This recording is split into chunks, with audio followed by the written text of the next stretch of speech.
All right, what is up, everyone? So, back with another video. This time I'm going to be showing you some stuff more related to investing. But what happens if you have $10,000 cash in the bank versus if you take that $10,000 and I'm going to give you an investing in real estate example of what you could do with that $10,000 and the return you get on the $10,000 in a real estate investment.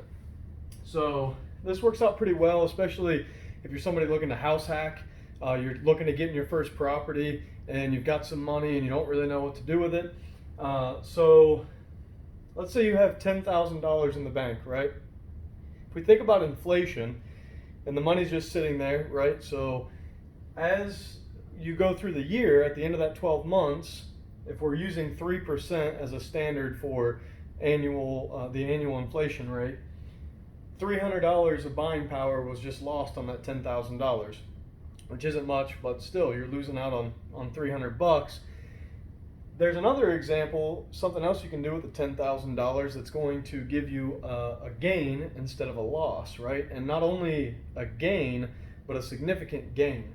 So if you were to buy a duplex for $100,000, or it's worth $100,000, excuse me, and you have that $10,000 to put into it. Now, this is probably going to be a situation where if you're house hacking, this is going to work really well. Otherwise, to purchase an investment property, you really need to have 20% down, unless you do seller financing or land contract, something like that. $10,000, if you have $10,000 cash, there's no reason for anyone not to be able to identify and move forward with a transaction on a duplex.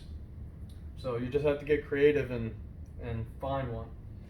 So if you purchased a duplex, it was worth $100,000.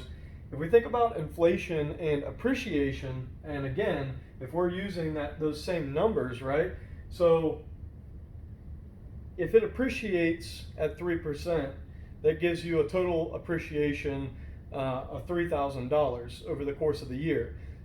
You only put in $10,000. So when we're judging or looking at the return, we're basing the return on the amount of money that we put into the investment.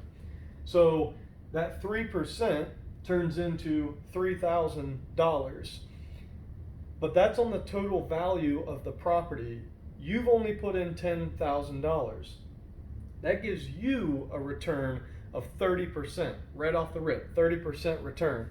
And that's an annual return. So when you think about like the stock market or any other investment, tell me where else you can put your money that'll give you a 30% return in the first year. So that's the first part of it, is the appreciation. The next part is the cash flow. So looking at cash flow, we're going to be looking at net profit, right? So this is what you are making that's going into your pocket at the end of the month.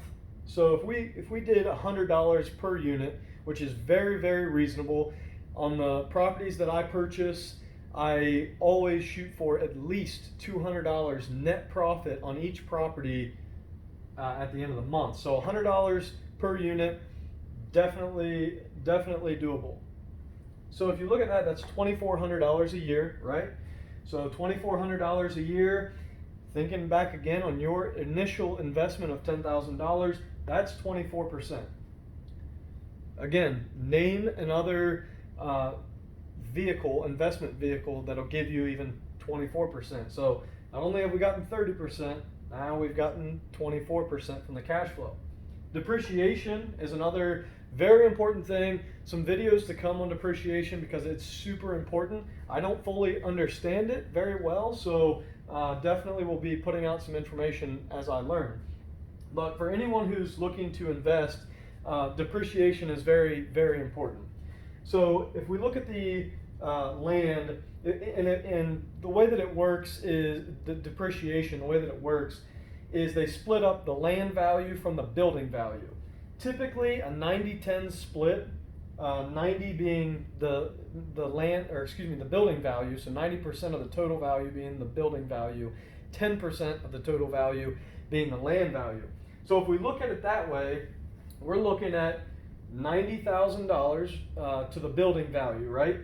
Depreciation, you can depreciate real estate, residential real estate, over 27 and a half years. So if we divide 90,000 by 27 and a half, that's going to be $3,273 of depreciation every year. Again, looking back at our initial investment of $10,000, that's a 33% gain. So, pretty good. Reduction of principal. So that's going to be as you make payments on the principal amount of the loan, that's your reduction of principal. Every month you have a reduction of principal. Again, these are all ways that the money is making money, right? So reduction of principal is an important aspect because as you reduce that principal, you are increasing your equity in the property, right? So you have a mortgage at this amount that's due to the bank, right? And the value of the property is worth this, right? So as you continue to pay that monthly payment, it's going down. The difference, this space here, the difference is your equity. So as you build equity, that's money and leverage that becomes available to you as the property owner. So, and that's why, that's why it's better to purchase a home rather than rent, because when you rent, you're paying, again, I take $200 on each unit. $200 a month is what I want to net. So that means that everything's being covered. The mortgage is being paid, the taxes, the insurance, everything is being paid, and I'm making $200 on top of that every single month. That reduction of principal is also going to me because I own the property. If you're renting, you're paying all the expenses and some, and you're not getting the reduction of principal. That's why when everybody says, oh, it's better to purchase than to rent, that's what they're talking about. This is a big one, the reduction of principal. So anyway, I digress. If we were looking at a 20-year loan at 5% interest rates are not at 5% right now, by the way, they're lower than that. We would be looking at a payment of about $520 per month.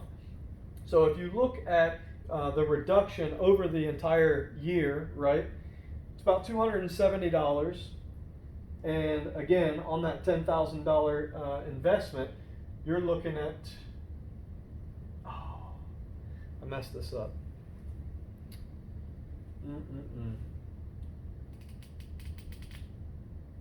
That should be $2,700.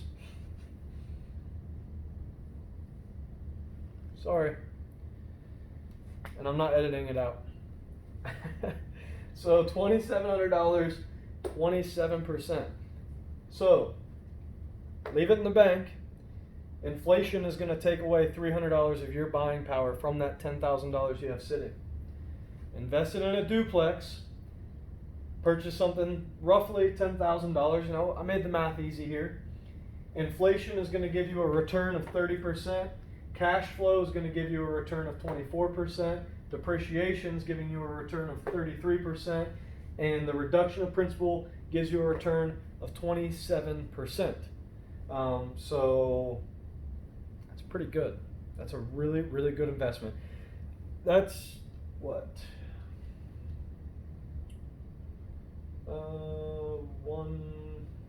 114% total for the year. Again, name an investment vehicle that will do that for you.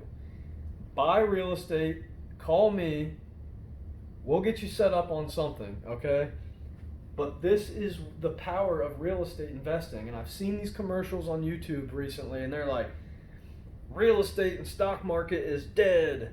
Invest with whatever No. There has never been a greater investment than real estate. Anyone who has W-2 income and is making over $30,000 a year, there's no reason for anyone in that position to not be a millionaire by the time they are 40 or 50. No reason. Real estate is the vehicle. It's the way to get there. So give me a call. I hope this video helps. Let me know if you have any questions. If there's any parts of this that you want me to break down in more detail, happy to do that. Have a great day. It's Sunday. I'm in the office, been showing houses all day. So just doing my thing. Have a wonderful day, a great week, and I'll make another video soon.